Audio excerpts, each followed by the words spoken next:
Bonjour à tous, je vous invite à vous abonner à cette chaîne, à aimer, à partager, à commenter ces vidéos, c'est très important. C'est une manière de nous soutenir. Merci à vous tous.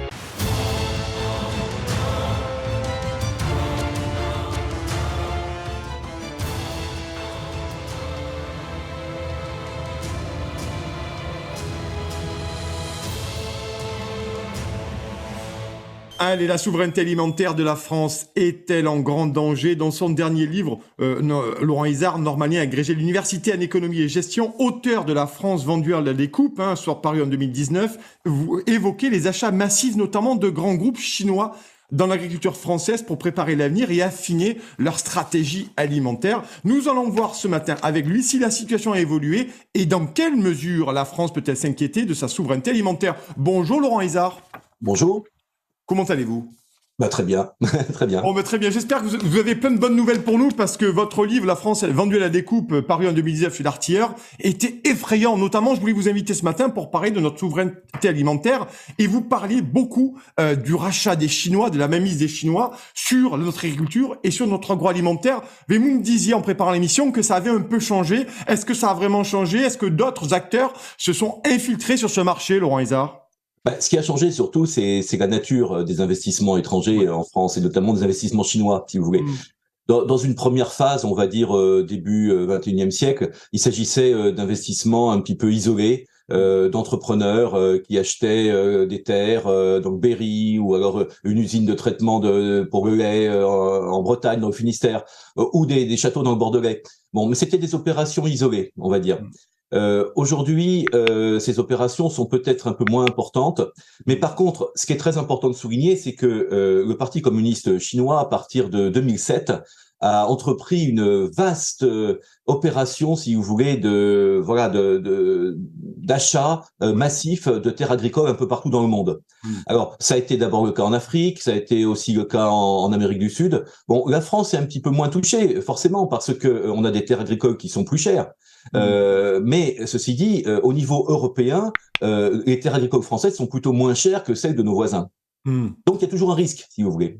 Oui, parce que votre livre, une nouvelle fois, il y a beaucoup de groupes, et vous le dites, vous citez pas mal de marques, et vous dites français, si vous pensiez manger français, en fait, vous mangez pas français, parce que des grandes marques de première consommation dans les grandes surfaces, ou dans les hyper ou les super, sont finalement détenues par des Chinois, des Américains, des Anglais, Oui, absolument. Il y a beaucoup de marques qu'on croit absolument françaises et qui ne le sont pas en réalité. Et puis, d'un point de vue agricole, il faut savoir que pratiquement 50% des fruits et des légumes que nous consommons sont produits à l'étranger par des entreprises étrangères. Donc, c'est un véritable souci pour notre souveraineté alimentaire, mais aussi pour nos agriculteurs.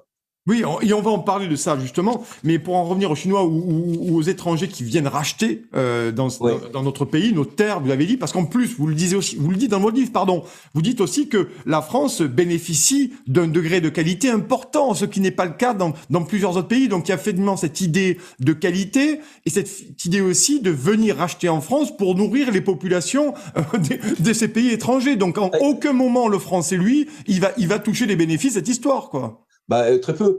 Mais il faut comprendre une chose qui est très importante, c'est que la Chine, on parlait de la Chine, c'est 9% des terres cultivables dans le monde, et des terres souvent qui sont pas de très bonne qualité. Il y a beaucoup de montagnes en Chine. Et par contre, la Chine, c'est 20% de la population mondiale. Donc, ils ont un problème, si vous voulez.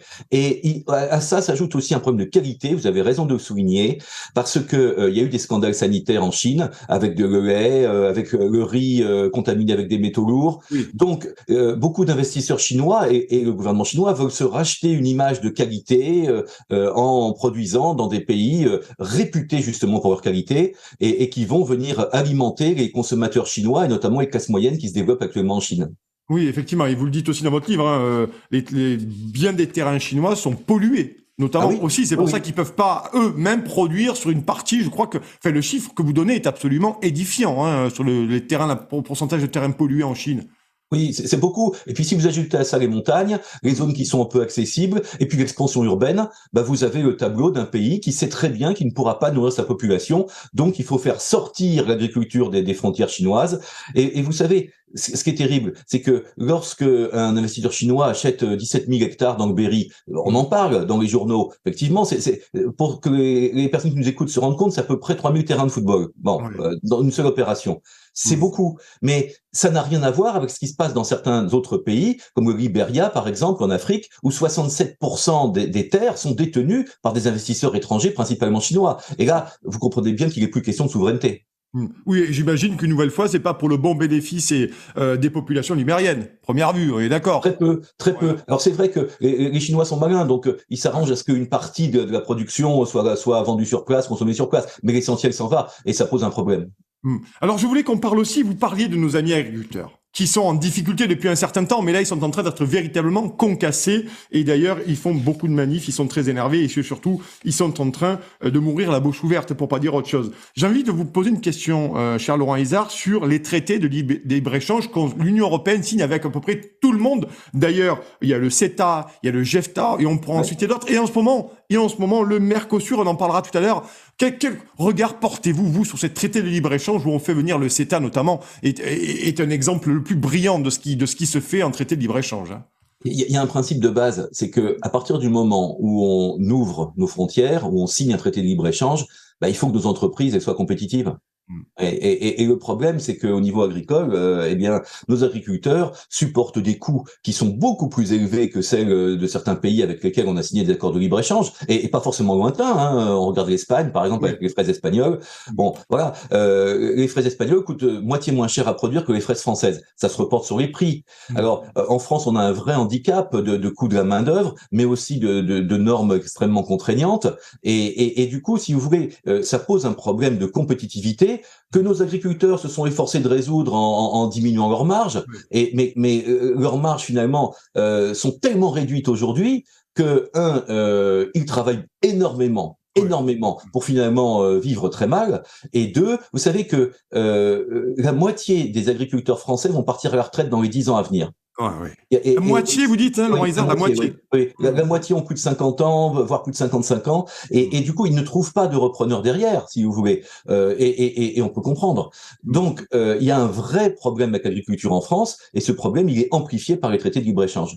Oui, et puis on n'a pas l'impression que le gouvernement, d'ailleurs pas que le gouvernement ou Emmanuel Macron ou le gouvernement Borne, c'est un peu le cas de d'autres gouvernements. Il y a véritablement beaucoup de notes d'intention, de déclarations, la main sur le cœur pour la préservation de notre agriculture, la beauté du territoire français, le patrimoine. Enfin, vous savez ça, je vais pas vous refaire la litanie, mais finalement, on se rend compte que concrètement, les agriculteurs sont la 8e roue du carrosse, et ça tue un patrimoine en plus, hein, pour le coup. Hein. Bien sûr, mais les agriculteurs, vous savez, aujourd'hui, c'est 1,5% de la population, donc c'est très peu. Alors, on fait des belles promesses au salon de l'agriculture, notamment de souveraineté. Mais ces promesses, elles sont tenues difficilement. En fait, ce qui est en jeu aujourd'hui, c'est la préservation de notre modèle agricole français, fondé sur des exploitations familiales. Un modèle qui a été abandonné dans d'autres pays européens, hein, comme les Pays-Bas par exemple. Et les agriculteurs, ils sont extrêmement attachés, vous voyez. Oui, effectivement, vous avez entièrement raison. Je voulais qu'on parle, alors en préparant cet entretien, je me suis penché sur le Mercosur. Alors ça, le Mercosur, c'est quand même assez formidable, parce qu'on a toute l'opacité de ce traité de libre-échange qui avait été arrêté il y a quelques mois, notamment avec la crise sanitaire. Et puis là, où on se rend compte que sous l'égide, d'ici la fin de l'année, de la présidence espagnole de l'Union européenne, la Commission européenne commence à pousser très fort pour signer ce traité de libre-échange. Mercosur, c'est le Brésil, l'Argentine, l'Uruguay, le Paraguay. Tout ça se fait une nouvelle fois à l'abri des peuples européens, et ça se fait dans les arcanes de la Commission. C'est assez effrayant tout de même, hein. D'une façon générale, lorsqu'un traité de libre-échange est signé, les populations concernées ne sont pas consultées, il faut le faire. Et au niveau européen, encore plus, je dirais. Alors, c'est vrai que ça pose un véritable problème, je dirais, démocratique, et puis ça pose un problème économique. Problème économique parce que effectivement, on va voir venir de façon encore plus facile des produits étrangers qui ne respectent pas les mêmes normes de production, qui, pour certains, sont produits dans des conditions plus que douteuses, et qui vont entrer en concurrence directement avec les produits de nos agriculteurs. Donc, tous les traités de libre-échange, je dirais, et le Mercosur en fait partie, posent problème. Et je crois qu'on n'anticipe pas suffisamment, si vous voulez, les aspects négatifs de ces traités, parce qu'on voit avant tout les aspects positifs.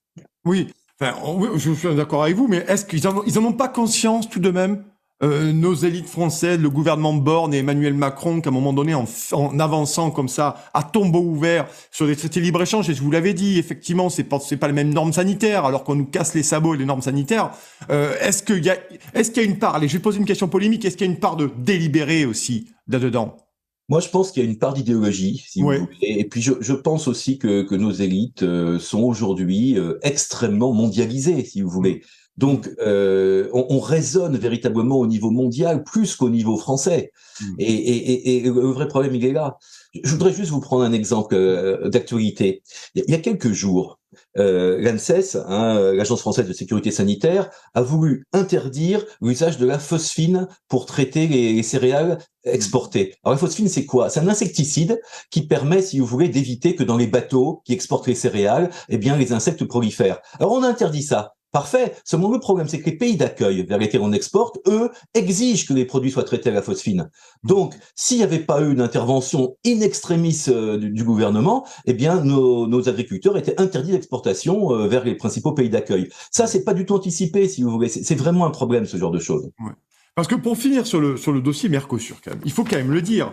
À un moment donné, Emmanuel Macron, il s'était pourtant engagé en 2020 devant les citoyens de la Convention citoyenne pour le climat. Rappelez-vous, à stopper net, je reprends les phrases, à stopper net les négociations de l'accord Union européenne-Mercosur. Donc aujourd'hui, on se rend compte, pour terminer là-dessus, que c'est finalement fait en sous-main. Donc Emmanuel Macron, il s'oppose, il le stoppe, et puis maintenant il reprend les négociations dans le dos des Français. Ça pose quand même des questions, tout ça.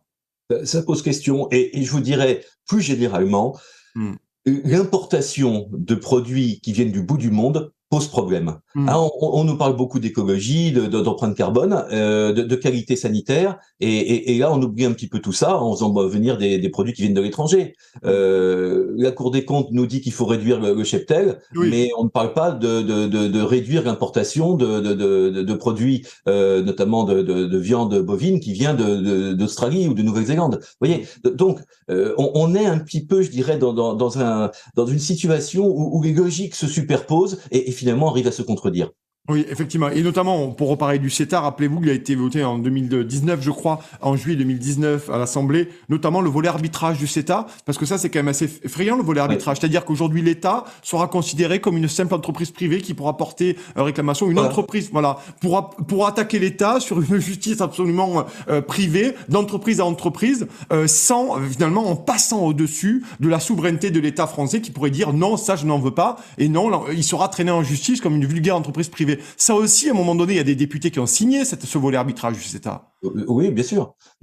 Mais vous voyez que là, la souveraineté française, elle est mise absolument au second rang. Ouais. Je sais bien qu'il y a beaucoup de discours sur la souveraineté aujourd'hui. Oui. D'ailleurs, le ministre s'appelle comme ça, la souveraineté alimentaire. Hein. Mais on parle de souveraineté européenne. La souveraineté française, elle arrive au second rang, c'est très clair. Alors, une dernière question, il nous reste 3 minutes, et merci d'avoir accepté mon invitation, Laurent Izard. Je vous rappelle, chers auditeurs, Laurent Izard, La France vendue à la découpe, il en a sorti d'autres, il n'y a pas que celui-ci. Allez fouiller dans sa belle biographie. C'est paru aux éditions L'Artière, entreprise, terre agricole, immobilier, brevet. Quand la France vend son avenir, allez l'acheter. Une dernière question sur ce qui fait aussi le patrimoine de pays. Les vignobles, Laurent Izard, les vignobles, on en est où? Parce que les Chinois ont beaucoup racheté des vignobles bordelais, et même en Bourgogne. Où on en est de cette histoire? Moi, j'essaye de tenir une petite comptabilité, vous voyez. Oui. Voilà. Alors, si mes comptes sont à peu près exacts, les Chinois ont racheté à peu près 200 vignobles dans le Bordelais, quelques-uns en Bourgogne, quelques exploitations aussi de vin de Champagne. Voilà. Bon, c'est un phénomène qui, je dirais, stagne un petit peu, mais c'est un phénomène quand même qui est inquiétant parce que, si vous voulez, c'est pas tellement le nombre. Le problème, c'est que en rachetant une exploitation, on achète aussi un nom de domaine. Et les Chinois maintenant produisent du vin en Chine, et du vin qui est souvent de pas très bonne qualité, et ils mettent une étiquette avec le nom de domaine français dessus. Donc ça pose un vrai problème, je dirais, d'image de nos vins un petit peu partout dans le monde. Voilà. Maintenant, c'est vrai que la Chine est aussi un importateur de vin français et un bon client. Oui, effectivement, et vous le dites, notamment, et ils font beaucoup de choses les Chinois, et puis vous dites aussi qu'ils achètent ça pour du prestige, simplement. Des milliardaires chinois viennent faire leur marché dans nos vignobles pour s'acheter un gros domaine avec un gros nom pour faire un peu de communication, parce qu'il est question de ça aussi. Oui, ou parfois c'est juste des investissements financiers. Ouais. On va acheter, revendre, si vous voulez. Il n'y a pas vraiment de volonté, je dirais, de faire vivre un domaine. Parfois aussi, c'est pour des raisons plus douteuses d'un point de vue légal, même du blanchiment d'argent. Voilà. Donc il y a plein de mauvaises raisons pour acheter un vignoble du Bordelais. Il y en a aussi des bonnes, parce qu'il y a aussi quelques vrais amateurs éclairés. Mais je pense qu'il faut être assez prudent avec ce phénomène. Il faut le contrôler, le surveiller pour ne pas perdre, je dirais, notre image de vin de grande qualité que nous possédons partout dans le monde. Oui, parce qu'il y a un risque, vous le dites, hein, il y a un risque d'image, de communication, et puis peut-être une perte de qualité. Est-ce qu'on doit s'inquiéter de ça pour terminer? Ah ben moi, je pense qu'on doit s'inquiéter de toutes les productions de vin qui ont lieu partout dans le monde, pour plein de raisons différentes. Voilà, on n'est plus premier producteur de vin aujourd'hui. Mais c'est vrai qu'il faudrait pas que notre image soit ternie parce qu'on a encore l'image des très bons vins et il faut que ça perdure. Merci beaucoup, Laurent Izard. Vous êtes normalien, agrégé de l'université en économie et gestion, auteur du très bon livre, La France vendue à la découpe, aux excellentes, d'ailleurs, éditions L'Artilleur. Bonne journée, Laurent Izard. Bonne journée à vous.